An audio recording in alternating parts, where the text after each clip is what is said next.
Hello viewers, in this video I'll show you how to fix Instagram story upload problem. Something went wrong.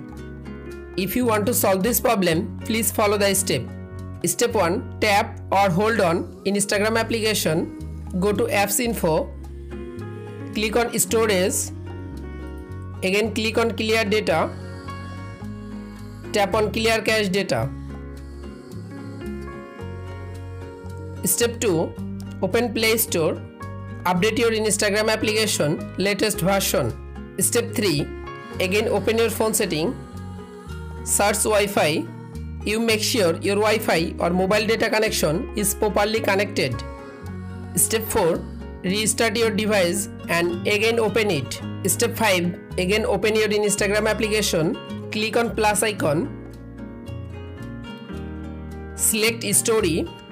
You can follow all of the steps to fix Instagram story upload problem. Something went wrong. If this video helpful for you, please subscribe our channel and like this video.